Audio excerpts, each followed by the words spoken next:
We've chose this topic obviously because we're not long before the European Council on the 23rd and the 24th of October, which is expected to take major decisions for the future of European energy and climate change policy. Before I go on to introduce the debate a little bit, I would like to first of all welcome some of our speakers today. We're delighted to be doing our first event with Anthony Gardner, who needs no introduction, but for those of you who may need it, is the US Ambassador to the EU. On my Mrs. Elisabetta Gardini, who is leader of the Forza Italia delegation in the European People's Party group and a member of the European Parliament's Committee for the Environment, Public Health and Food Safety. Dominique Ristori, who is the Director General for Energy in the European Commission. Ingrid Holmes is Associate Director of E3G, an organisation working to accelerate the transition to sustainable development, and Mr. Dick Benschop, who's President Director of Shell Netherlands. What are we looking at this evening? I think you're all very familiar with the agenda of the European Council. It's to try and agree some very important targets going out to 2030. A target for greenhouse gas reductions, a target for the share of renewables in energy. But a new target has been added to the agenda as the agenda has changed over the past couple of months, one for energy efficiency. And one of the things that's been driving that is, of course, the situation in Ukraine and a very intensified sense of insecurity about European energy supplies. And I know Mr. Ristori and indeed Ambassador Gardner have been spending a lot of time focusing on these issues. We also have on the table the proposal for an energy union, first proposed by Donald Tusk when he was only Prime Minister of Poland back in April. Some very bold ideas for how the European Union could work together to improve its energy security. And that idea has been taken up by Jean-Claude Juncker, the President-elect of the European Commission, as one of his priorities. So I think we're all very curious to see that what actions follow from that. The format of the evening of the debate will be, I will invite each of the speakers to make some introductory remarks where the important decisions they see ahead, the important issues, and then after that we will move to a panel debate and we will have a Q&A. Ambassador Gardner unfortunately has to leave at 7:45, so we'll aim to wrap up around that time, but we do have plenty of time for debate. So, with no further ado, I would like to give the floor to Ambassador Gardner to kick us off. Thank you. Well, thank you very much. It's good to be back in the European Parliament. It feels like second home to me now, which is a good thing. It's going to be a place where I expect and I hope I will be spending a lot of time over the next 3 years of my mandate here. Thank you very much also to the European Voice and to Comet Visions for organizing this and for the European Parliament for hosting this. It's good to be here with a panel, especially, if I may say, with Dominique Ristori, with whom we have a full, active dialogue on a lot of the issues we're going to be discussing today, energy security and climate change included. This is a very timely conference session. 2 days ago, as you know, President Obama addressed the United Nations General Assembly Climate Summit, and he emphasized that we have to work together, all of us in the international community, to tackle the global threat of climate change before it's too late. And if I could quote him, he said, 5 years ago, I pledged America would reduce our carbon emissions in the range of 17% below 2005 levels by the year 2020. And America will meet that target. And he called upon the major economies to do the same. He also discussed some of the investments and emissions reductions that the United States has made so far, saying that advances in clean energy have helped create jobs, grow our economy, and drive our carbon pollution to its lowest levels in nearly 2 decades, proving that there doesn't necessarily have to be a conflict between sound environment and strong economic growth. The two are not mutually exclusive. I arrived in Brussels in March as an ambassador to the EU, not long after the European Commission proposed the 2030 policy framework for climate and energy, and I have seen the ongoing debate over European climate and competitiveness. In the United States, we're also debating policy and working to transform the energy base of our economies from high to low carbon, and to do it in a way that protects jobs and economic growth. When President Obama announced his climate action plan in June of last year, he directly confronted claims that stricter limits on emissions would take away jobs and hurt the economy. But he cited examples of how past legislation has positively affected growth. So, for example, in the United States, when we introduced landmark legislation in the 1970s regarding environmental laws, we actually doubled since then the size of our economy. We drove technological innovation. We created thousands of well-paying middle-class jobs and generated billions of dollars in economic productivity. The United States economy today is 60% bigger than it was 20 years ago, while our carbon emissions are roughly back to where they were 20 years ago. Moreover, our emissions are projected to continue declining, and we're on the path to meeting the 2020 targets I mentioned of reducing emissions in the range of 17% below 2005 baseline.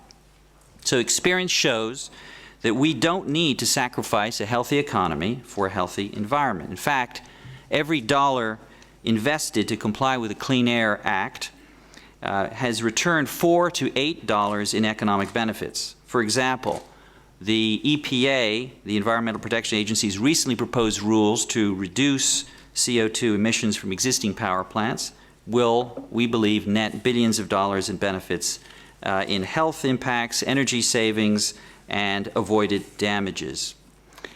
As environmental stewardship has created new economic opportunities in the past, the Obama administration is determined to turn climate risk into business opportunity. We're determined to spur innovation and investment by building a world-leading clean energy economy. To quote the President again, "The old rules must say we can't protect our environment and promote economic growth at the same time, but in America, we've always used new technology and new science. We've used research and development and discovery to make the old rules obsolete." So how did we do that? In both the United States and the EU, much of the energy transformation will take place in the private sector, where energy is produced and consumed. But policymakers can create the environment, provide the incentives, remove the barriers, fund the R&D, spur the investment needed to hasten this transformation. We can learn from each other, the United States and the EU, as we work toward our common goals to lower emissions and encourage economic growth. In March of this year, I attended the 5th U.S.-EU Energy Council meeting here in Brussels. The Council affirmed that continued innovation and investment in the areas of renewable energy, energy efficiency, carbon capture, storage, and utilization will bring benefits in terms of energy cost savings and jobs and contribute to the fight against climate change. But to achieve the real results, the U.S. and the EU need to be within a strong international system. Much of the current debate is because the rest of the world did not follow the aggressive decarbonization policies pursued by the EU. And this highlights why we must pursue not only domestic policies for an energy transition, but also a new international climate agreement under the UN FCC, the Framework Convention on Climate Change. President Obama emphasized in New York that the U.S. is committed to developing an agreement that reflects ambitious, because that's what's needed to achieve the results given the threat we face. It needs to be inclusive, because every country needs to play a role, and it must be flexible, because different nations have different circumstances. Therefore, we advocate an approach under which all countries, both developed and developing, put forward nationally determined contributions well in advance of the Paris conference next year, to provide time for countries and civil society to consult before finalizing the agreement in Paris. The White House plans to announce its U.S. post-2020 contributions by March next year at the very latest. It's important that other major economies, as well as a significant number of other countries, do the same. Building on the progress we're making at home and achieving through multilateral partnership, we're actively working together with countries around the world to ensure that reaching a strong climate agreement Paris sets all nations on a path toward a low-carbon economic growth. Now, we know that addressing climate change has been and continues to be a top priority for the EU. At the same time, I know that energy security is a major topic here. We all know why. My message today is that the U.S. is deeply committed to working together to address energy security concerns in Europe in a way that keeps your economy growing, keeps the heating and lights on, and at the same time mitigates climate change. It's possible. So thank you very much for the opportunity to address these important issues today.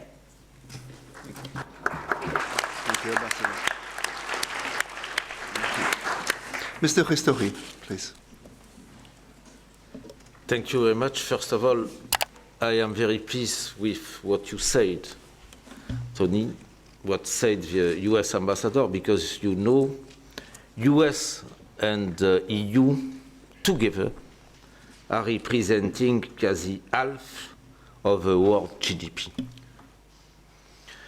As a consequence, at a time we need to mobilize all resources in order to ensure a successful end to the International Climate Conference in Paris next year, it's crucial to be coherent regarding the preparation of our respective strategies.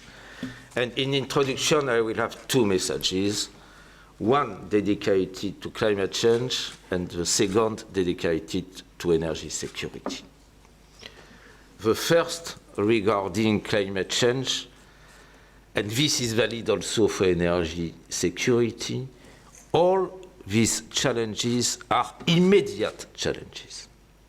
This is crystal clear when we are speaking about climate change, because if it is still possible to reach the target of -2 degrees, we are just in time. And it is important to agree some common strategies now. This is particularly valid at the time we are preparing for that our 2030 strategy at European Union level. And as it is the case in the United States of America, there is a need to go beyond, largely beyond, the 2020 strategy. We had, as you know, intensive debates and preparation, not finished, in order to prepare the ground for the next European summit. We have just finished a second round of bilateral Sherpa. And what I can say, there is still a lot of work to do in order to finish successfully in October. Regarding the target, I see more and more a good understanding vis-à-vis all Commission proposals. I mean, this is valid when we are speaking about the 40% reduction of greenhouse gas. Even if there is a need to go more into details concerning different aspects of ETS and non-ETS sector in order to ensure solidarity and cost effectiveness, a good balance between the two. This is valid when we are speaking about renewables. As you know, we have proposed a binding at least 27% target, but we would like to create a biggest market for renewables in the following years, largely beyond the national frontier, attracting more private investment.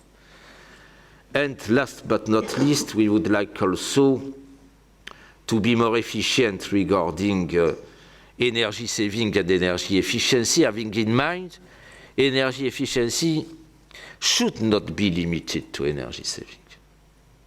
Energy efficiency should also correspond to a new strategy for relaunching economic growth in Europe, for supporting job creation at all levels, including local level and in particular in cities. I have in mind the housing sector and the transport sector. And this is valid also when we are speaking about energy security, because it is not possible to speak about energy security without introducing the dimension of moderation of demand.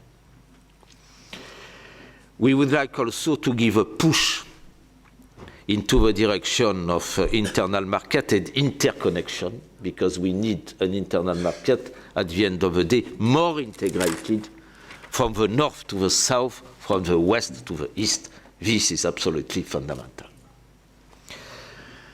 And at the same time, as I said before, energy security is also today an immediate challenge. And it is also our common responsibility to ensure, first of all, security of supply.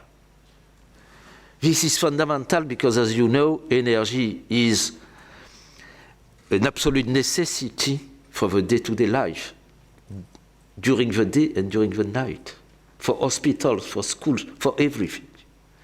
And accordingly, I am very pleased we have been in situation to put in place, to propose, first of all, a new strategy, and to propose to member states and to our partner to prepare in common a plan for the next winter. This has been agreed at the occasion of the last summit of the G7, but also at the occasion of the last European Council in June. We worked the whole summer in order to be in situation to present for the next European Council a complete report, including the worst scenario, and based on key aspects regrouping storage, reverse flow, immediate infrastructure, LNG flexibilities and possibilities, and cooperation not only between member states, but also with our neighboring countries, energy community, and our key partner, in particular United States of America, Canada, Japan. We have been permanently in contact with all our partners, in particular US, during this whole period, not only for preparing this plan, but also for managing together sanctions. We will have next day possible relaunch of trilateral discussion with Russia and Ukraine. We cannot prejudge the result, but we will use all possibilities to try to go in a more positive direction. But in any case, it is our obligation to prepare all measures in order to ensure the minimum required in terms of security of supply. And accordingly, vis-à-vis the two challenges we have to have in mind, these are immediate challenges extremely important for our future. Thank you very much.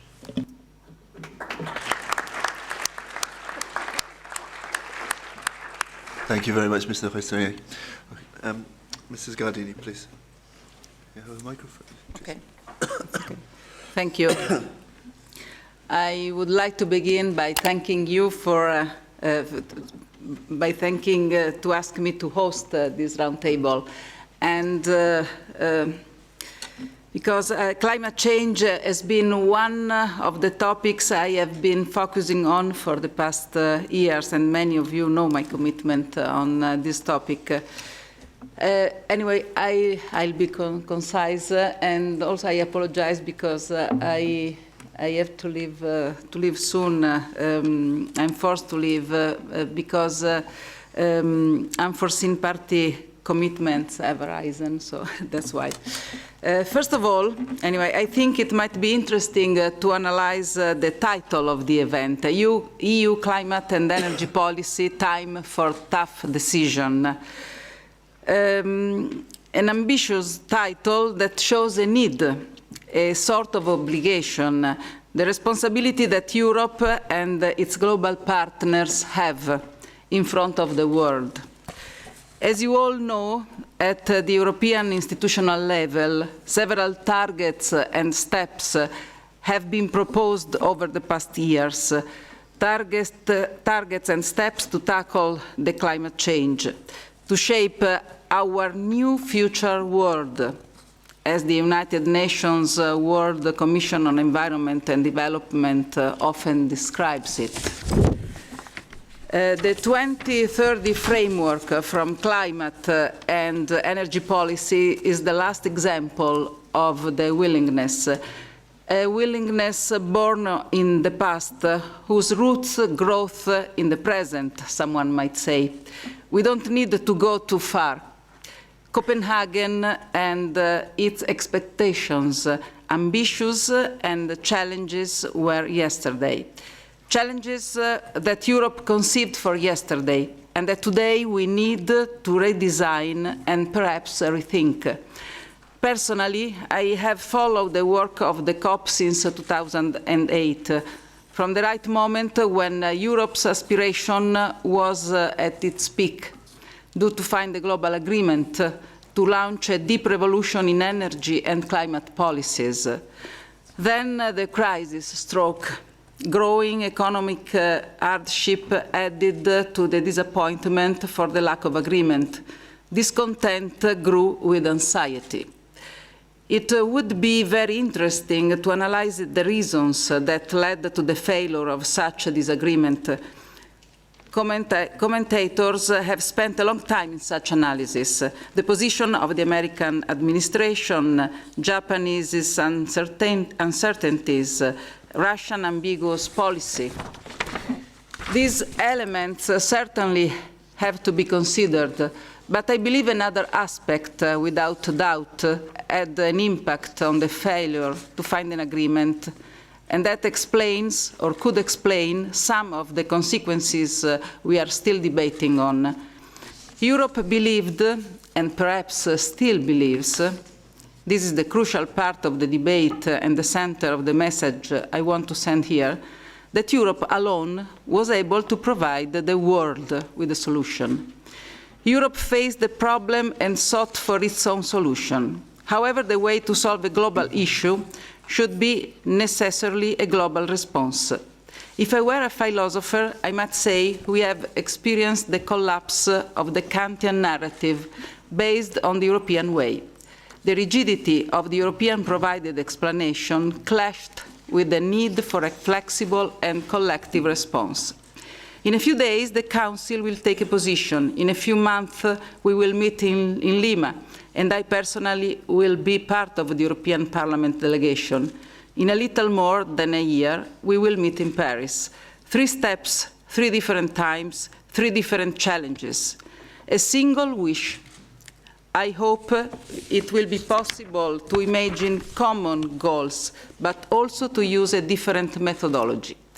The agreement will be global, or it won't be. Of course, numbers, targets are significant, and I heard with a lot of interest reliable sources that tell about the scale back of the Council on renewable energy thresholds and the step up in efficiency. Much seems to go on a positive way, but the real need is to go towards an agreement more global as possible. The COP21 will mark the keystone of the system, the synthesis of a debate that could and should be achieved. Much more could be said and that. For example, I am personally convinced that climate change cannot be separated from the economic context that our businesses are facing nowadays. The sustainability must be considered both from an environmental point of view, but also from the economic one. We all share the EU's ambition to find an effective response to climate change. To be effective, such a response needs a policy which supports a healthy manufacturing industry with jobs in Europe and worldwide. It would be interesting to debate about the value of a 3 targets approach or the impact of energy cost on competitiveness. This is our chance to step up and serve.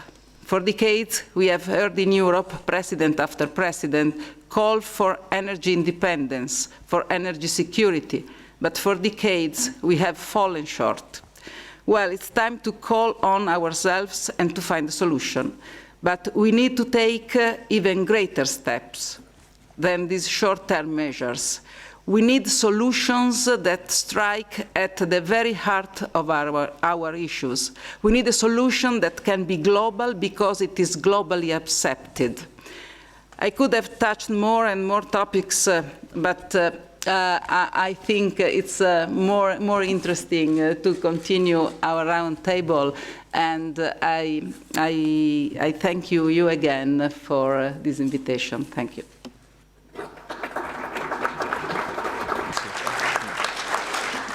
Okay. Our next speaker is Ingrid Holmes, Associate Director of E3G. Ingrid, please. And thank you also from myself to Mrs. Gardini, European Parliament, for hosting, and for the European Voice for having me here today. As a mother of 2 children aged under 12, I'm watching especially closely what happens in the 2030 climate and energy package, because the decisions made will affect their prospects for a secure and prosperous future. I want them to have the prospect of high-quality jobs. I want them to have access to affordable energy, and I want them to live in a safe climate. There can be no doubt that the decisions faced by our politicians in the next few weeks will be tough, but we need our leaders to grip the issues and make the right decisions, decisions that are in the shared long-term interests of all Europeans. If they don't, the prospects for my children and millions of Europeans like them look increasingly uncertain. The European Union is the most sustained and successful experiment in pooled sovereignty, but it needs a new purpose. As the memory of the single market fades, people are asking what Europe is for. We need a new shared vision. Events in Ukraine have put energy security back on the agenda. The European Union, as we're well aware, is the biggest energy importer anywhere in the world. 11 of our member states are highly reliant on Russian gas imports, and this has been a sharp reminder of our high levels of energy dependency. But building more gas pipelines isn't the answer. With gas demand falling in Europe, the case for deploying scarce public funds in this way looks very weak. Europe needs to get smarter in how it thinks about energy policy and how it prioritises shared public spending. The climate and energy package is an opportunity to do that. On the global stage, Europe will never be a China. We will never be able to compete on the basis of being the biggest.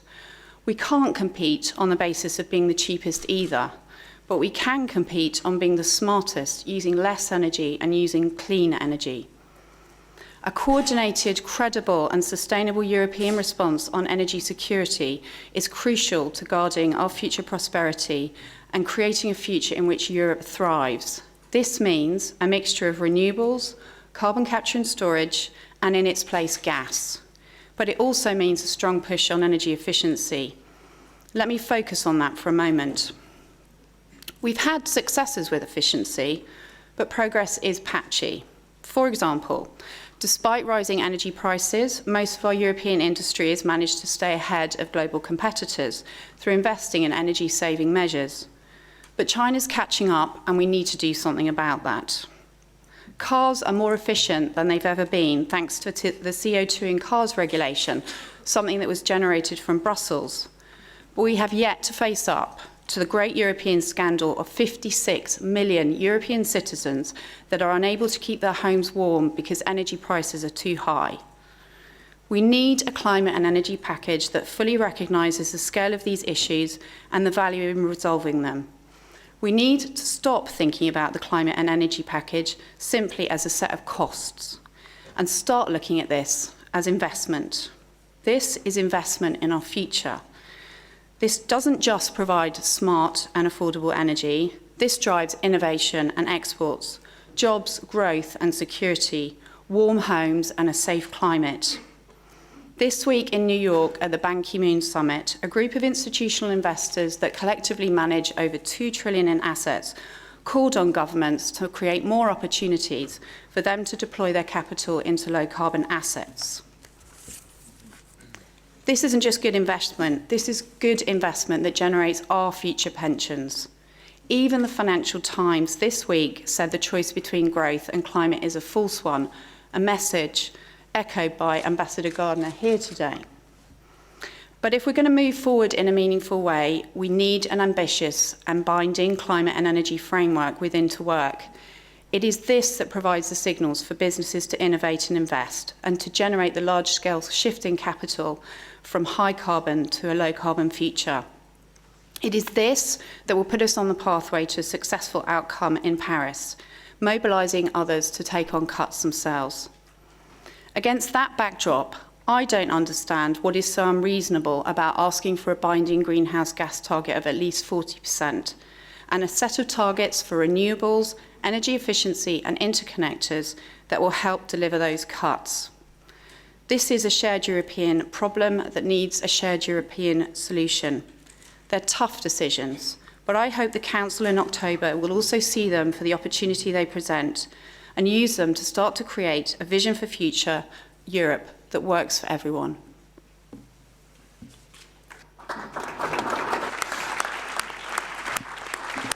Okay. And then Dick Benschop from Shell. Simon, thank you very much. Very delighted to be here tonight. I think it has been already mentioned, it's quite an important moment in time. We are witnessing geopolitical tensions. Europe is preparing for its decision-making on the 2030 framework. And we do that in the context of global negotiations taking place in New York this week. President Obama was mentioned. He also made important announcement this summer around clean power standards and further developments in the United States. We have seen China stepping up this week with its announced commitments as well. Looking at energy, environment, climate, policy making, I think there's always the three lenses we have to look through. One is environment and climate. The second lens is security and security of supply. And the third lens is the economic one, affordability and cost. I think it's important that we do not take one lens only and that we do not shift from one lens to the other over time. If you think Ukraine, you would say it's energy dependent security, which is the key issue. If you think Paris, you would say climate is the key issue. We have to focus on that. If you think Europe's competitiveness, you would say affordability and cost is the key issue. Because this is a long-term business in terms of the investments that take place in energy and in infrastructure, because we are dealing with long-term challenges, I think it's very important that we keep continuing to look through three lenses at the same time, all the time. Because this consistency in what we do and the coherence with which we formulate our policies is absolutely essential for the investment climate we create as well. There's another C that would help as well, is a bit more consensus, of course. I'm very mindful that political decisions makers operate in an environment where there's different interests and different points of view thrown at them all the time. And if business, if NGOs, if society, if all the other actors involved are not able to come to a bit broader consensus, then the room for decision making in political terms is very limited as well. So I hope that dialogues like tonight can help to create a bit more consensus as well. I think Europe is on its way to create a very ambitious goal. The word was mentioned already. And I think when the assessments is done on minus 40% reduction of CO2 emissions in 2030, for example, it will show that it is a very ambitious goal indeed. I think the logical conclusion of that is that you would have to look immediately on the cost-effective way of reaching that goal while driving innovation at the same time. That's how I think climate and economy can go hand in hand. For us, the single target, the main target that anchors the whole framework should be CO2 reduction, which drives climate change. And in that, the growth of renewables, which is underway and which will continue, the emphasis on efficiency will play their important roles. But the place where you would like to be, if you look through all lenses at the same time, is a combination of achieving low-cost CO2 abatement and high spending on innovation. The reality in Europe is, of course, a different one. I think we have relatively high cost abatement at the moment, and we probably do not spend enough on innovation. And in view of the challenges Europe is facing and its contribution to the global challenges, that is not a good place to be. And it is, of course, emphasized by, if you look at the energy mix, what is really happening. You see, of course, growth in renewables, driven by the funds that are made available, but you also see a growth in coal-fired power generation. So we are pushing the pedal at the same time as we are trying to push the brake. And that creates a lot of friction, but not enough progress. And a country like Germany, which is the poster child in every way of this European, and also of this European energy paradox, shows that because emissions in Germany, CO2 emissions, have been rising for 2 years in a row now. So focus on cost-effective ways of meeting the target, driving innovation. That brings me also to a discussion on policy instruments. In a way, of course, how difficult discussion on targets and reaching consensus is, it's the easy part. If we don't have any policy instruments which gives us the confidence that we will get there, we have set targets, we have set objectives, but we are not going to get there. I believe that the policy instrument need urgent attention in this discussion as well, and then especially the European trading system, the carbon price. Fortunately, there was a lot of attention on carbon pricing in New York this week as well. There's proposals on the table by the European Commission for reform of the emission trading system, but I think we should go further there. What is on the table will not deliver a meaningful CO2 price yet. So I would have an urgent plea that in the European Parliament, the Member States, the Commission, the months to come, we don't just spend time on the October Council and the target setting, but we have a deep look at especially the market stability reserve mechanism that is now as a legislative proposal on the table, and see how it can be strengthened to take care of this overhang of allowances which keeps down the CO2 price in Europe. So bring it forward, not 2021, 2017. Take care of the backloading, the allowances that are put aside now. Don't let them come back into the main system. Please put them in the reserve. And I think some more amendments can be made there. And I believe we should even consider an auction reserve price to get to a kind of a floor price in the CO2 system. It would be great if the Council in October could say something about it. It's not going to decide about this, but something like that we need more urgent and more decisive ETS reform that would create the room to really look at this issue. Because a robust CO2 price will be able to drive the right shifts, the shift from coal to gas, the growth of renewables, making them more affordable, and will drive innovation as well, also through the mechanism of the funding which the Commission has proposed to extend, and which is right, because there's a number of expensive technologies which still need support, like offshore wind, like CCS, like advanced biofuels. At the same time, and then I come to the consensus again as well, address the concerns by the energy-intensive industry, the carbon leakage element. Commission is addressing it. It's absolutely essential that that is being addressed. The measures extended post-2020 and some amendments being made there as well. The issue Europe is facing in terms of the current energy mix, the reality in a low coal price and a low CO2 environment is not something that will just go away. If you look at studies, for example, that Puri has done, or if you look at work that Sandbeck has done over the summer, there's a real point of locking out and locking in. What we will be locking out if this situation continues into the next decade is a new efficient gas. It will not just stand idle, it will close. And it will lock in coal, also old coal, which otherwise would not be there. And the result will be that 2020 is still makeable, of course. That's probably not the issue, but what happens then? And there's a real risk that even the CO2 intensity of the energy system might start to rise again in the next decade. And therefore, a plea to start to discuss and address ETS reform, get to a meaningful CO2 price as soon as possible, because if we are not getting there, the consequences will be enormous. And if we will not be getting there, I think we have to start discussing a plan B as well.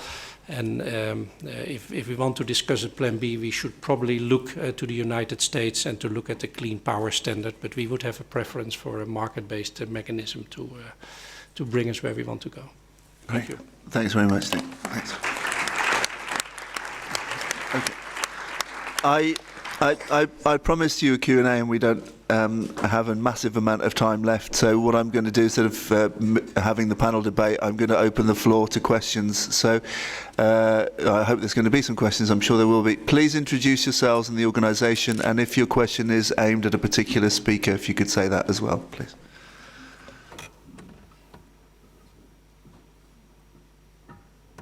No questions? You might have to listen to my voice. At the back there. Please keep your questions brief so that we can have a good debate.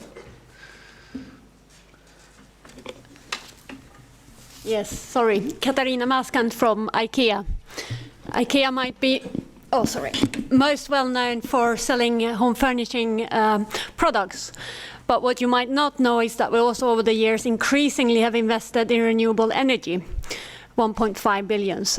And as an investor, what we need is, of course, clear rules, clear long-term rules for our investments. And I think there the Commission proposal is a good start, but it could definitely be sharpened. And I think we heard that from many investors. And also from the US, I think with emission standards, I think we shouldn't underestimate the need for this big step to move forward. But it's just the first step, obviously, on what you need to do. So my question is, I heard you, Ambassador Gardner, saying something like we can learn from each other. So if I would ask you, Ambassador, what do you think you in the US can learn from Europe? And also the other way around, what can Europe learn from the US? And please be a bit concrete here, not mashy-mashy, but quite concrete. And maybe a strange thought, maybe we can all learn something from China. Thank you. I think that was to you. You're asking the impossible. Diplomats not to be mushy-mushy? I mean, you're reaching for the stars. But look, the reality is, unfortunately, in the United States, we face the reality of having a difficult time getting much legislation through Congress on this issue.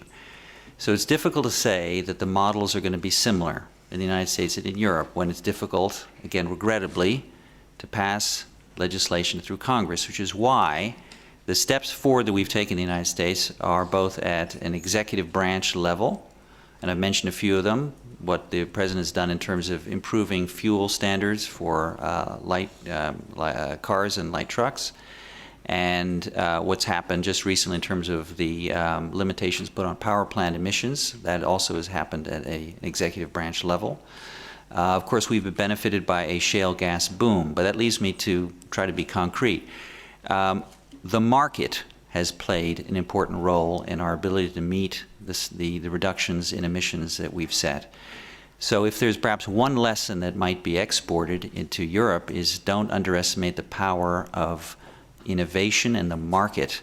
Governments can set the right regulatory context, but they can't solve the problem. I'm not suggesting that the EU believes that governments can solve the problem, but I think that the market is there, the money is there, but the right regulatory context has to give entrepreneurs the ability to unleash potential for reducing climate change. As I said, it's a money-making opportunity. Now, I don't want to get into whether shale gas is the right solution, but you can see that when the right regulatory framework was in place, the money immediately rushed in, and we've, I would say, we've gotten the benefit of that investment, and we've learned how to mitigate the risk of shale gas. So that's the one concrete answer I would say. Don't underestimate the power of the market. Yes, you need clear rules, and you are right, because largely beyond the target for renewables, what is important to know is, first of all, the agreement of all leaders in March in the European Council to go into the direction of a market-based approach for renewables. Second, to go also to more convergence between national support schemes. Third, the consequence of that is the need and the possibility, the opportunity to create biggest market for renewable energy, largely beyond national frontier. This is a fundamental point, and I see now a clear political will at the level of all capital to go in that direction. In addition, I would like to say, having in mind also the US model, we should invest more on technologies and innovation, because what you said, and Dirk also, is the need in Europe to become more performant on innovation. In US, they have established new lab regrouping public bodies but also private sector. And we need in Europe to use more and better knowledge, because we are strong in fundamental research, we are weak at a time we have to shift from knowledge to innovation and to new product and new market. And I think the US attitude, more pragmatic on that, is a good model oriented to the addition of expertise between private sector and public sector.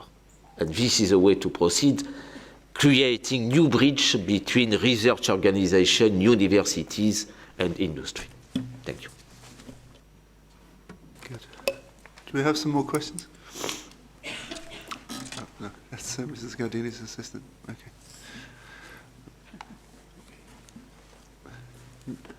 Questions? Can I just ask you, Mr. Ristori and Mr. Gardner, what kind of deal do you think we're likely to get in Paris in 2015? Will it be an ambitious one, or what kind of deal do you think are you expecting? We need definitively an ambitious one. In our views, it will not be possible without an ambitious goal to solve the -2-degree target, which is fundamental for our planet. And for that, it is important not to limit the attention of some climate aspects, but also to adapt the energy system, because there is a clear interlink between the two. At a time, energy sector is representing 80% of emission. Accordingly, you can see the real link between the two. And what is new is a more coherent approach coming from the top level in the United States, and the ambassador referred rightly to the last declaration of President Obama, in addition to previous one, and also a new and real sensibilization at the top level of some key emerging countries. We received recently, as you know, in European institutions, the Chinese president. And it was crystal clear that this point, and in particular the deterioration of air quality at the heart of Chinese cities, is corresponding to a strong new challenge for Chinese authorities. And this could be extremely positive in order to address more adequately the challenge into the direction of ambitious goal and target. And I think that if we will do that in time, in the context of an adequate preparation, this could open the route to a most promising future. Ambassador? Well, just very briefly, absolutely. It has to be ambitious, it has to be effective, and it has to be inclusive for all greenhouse emitters, not only the United States, but it has to include China and India and other countries. Now, it's true that the developed countries are those who are responsible for having put most of greenhouse gases into the atmosphere. So there has to be a global compact, and we're aware of that, which is why both public and private capital have to work together, and we've been working with other donors to mobilize about $100 billion of capital from all sources, both public and private, in the context of a meaningful and transparent mitigation by developing countries. So that's part of the global compact. We need to address And we need to assist developing countries as well to reduce their emissions. So that goes hand in hand. Thanks. Take care, please.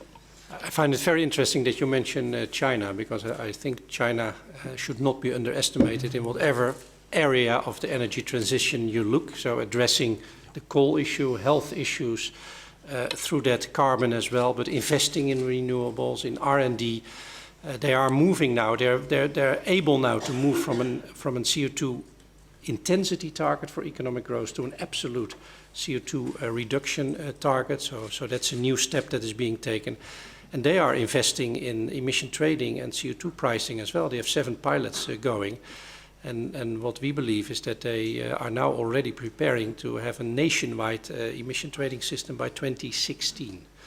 So that's very interesting developments there. And building upon those type of, so if you then see the picture of what at least US, China and EU might do, you might even have some positive thoughts about next year.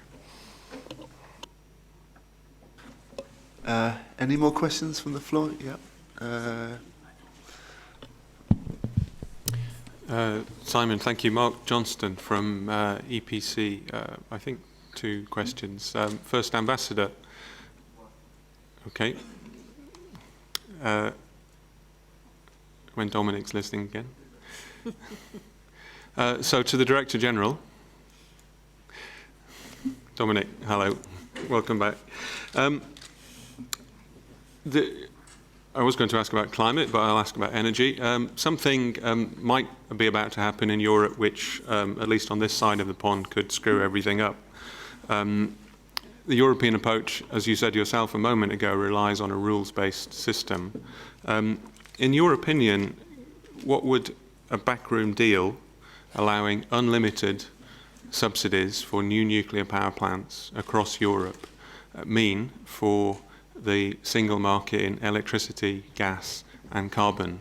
If such a deal were allowed to go through against the rules that we have in Europe, wouldn't that render the single market in all of those things little more than a joke? Thank you.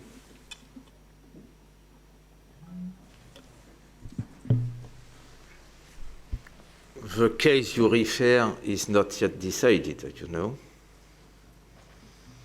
Second,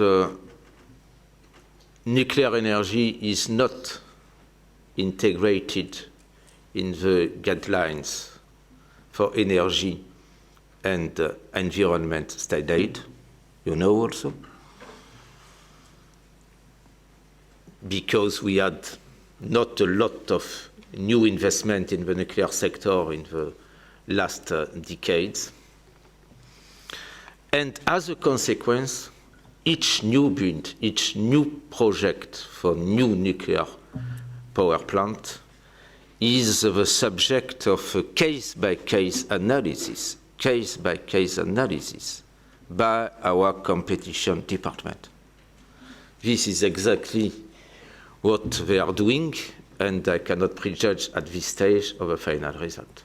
But they will implement all competition rules attached to a classic state aid project. Good. We had another question there. Thank you. Hello, good evening. My name is Marta Brites. I work for DG DevCo, the European Commission, and soon to be DG, well, at least for me, DG Neighborhood and Enlargement. And my question goes to Mr. Ristori. You have rightly mentioned the need for the European Union to cooperate with partners. Most probably you are talking more about Eastern neighborhood partners, but my question is related to the Southern neighborhood partners. What role do you see for cooperation with these partners, and especially taking into account the huge potential for solar energy, and at the same time the need for at least contributing a little bit to the economic, social and political stability in the region, even in our own interests, of course. Thank you. Thank you very much for your question.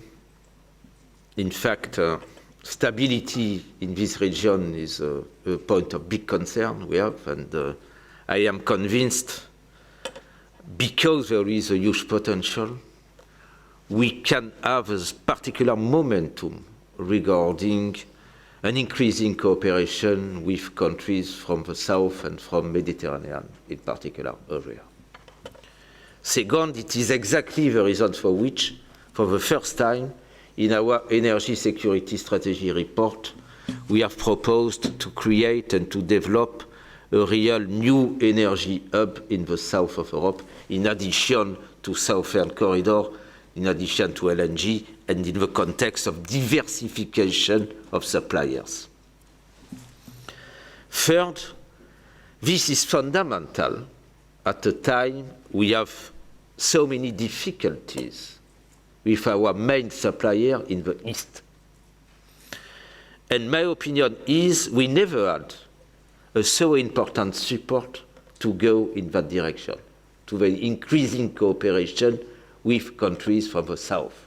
This is now supported not only by Madrid, Rome or Paris. This is supported by London, this is supported by Berlin, and this is completely new. And in that context, the meeting we will co-organize with the Italian presidency in Rome, 19th of November, is so important. As you know, Algeria is one of our main suppliers for gas, together with Norway and Russia. Algeria has a lot of reserve for conventional gas, for unconventional gas, but not fully exploited. They need our technologies, our expertise, but we have also some reserve in Morocco, in Israel, in Cyprus. This is the time, the right time to give a push in that direction, and I am confident this will become a reality. Thank you very much. Ambassador, if I could just ask you a question. When you see what the EU is doing on energy security, does it seem enough to you? And looking at the ideas for an energy union that Mr. Tusk first put forward, is that realistic? Is that the way forward? Do you see a chance of that being realized in the next 5-10 years?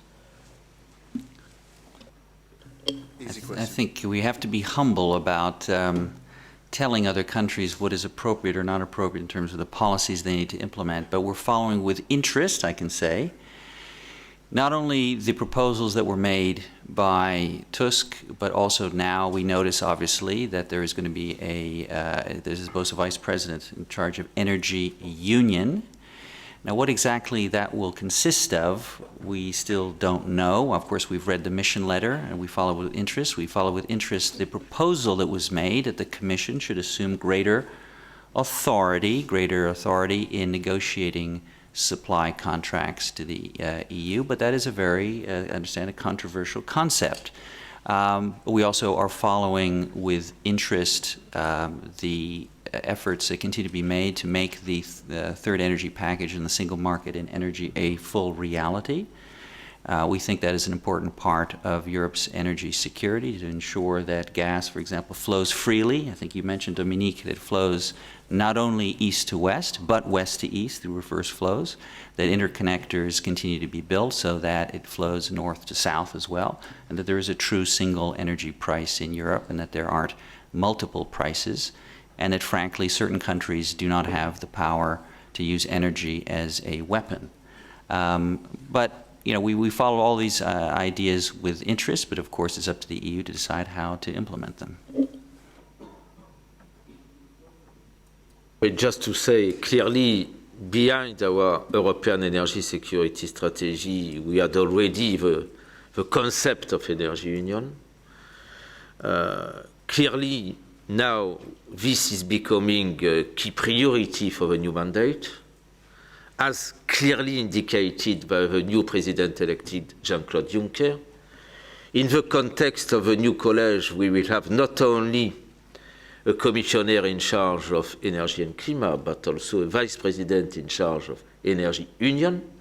And accordingly, it will become more easy to work on moderation of demand, on diversification of supplier, on development of internal production, on different aspects of storage, and this will create, I can say, a new culture more oriented to united action, because we should prolong that in the context of energy diplomacy, and we should speak more for one single voice at international level, and we are doing that more and more even today. And Dick and Ingrid, as people not based in Brussels, so a little bit outside the bubble, are you positive about what you're hearing about the new Commission and the priority of energy union? Well, I think it's very, very interesting, because from a business perspective, I think you would almost always see support for pan-European integrated solutions, because they will be more cost-effective, help business to thrive in Europe and address the challenges. And you see clearly that a number of developments are pointing into that direction. So on energy security, I think the realizing the full benefit of a single energy market will help. The infrastructure, as described by the ambassador, undoubtedly will help, and that will help. What in the end is the answer to security is always diversification, and there's a pressing issue for a number of countries to that extent that can and should be addressed. And as a whole, you see Europe moving in that direction. So that is very positive.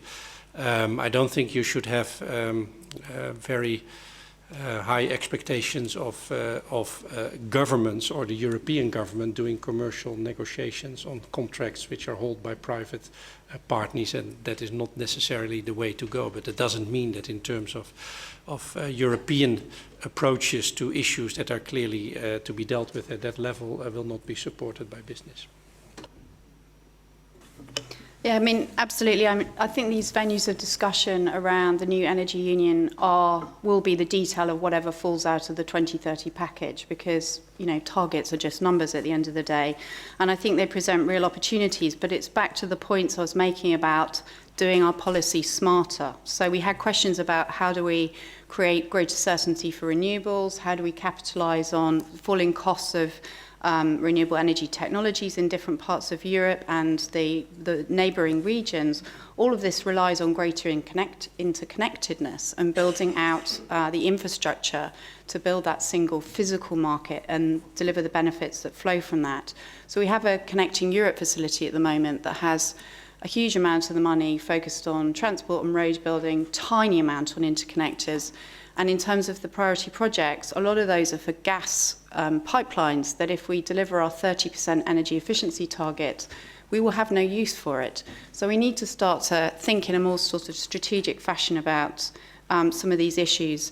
The third energy package also provides an opportunity to start to create level playing fields for demand side and supply side technologies. So starting to think about demand management and efficiency and those sorts of things. So I'm looking forward to that discussion and hoping we will be able to open it up to be a bit more strategic and facing these big political challenges.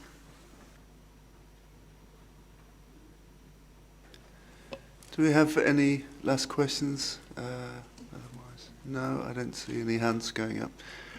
Okay.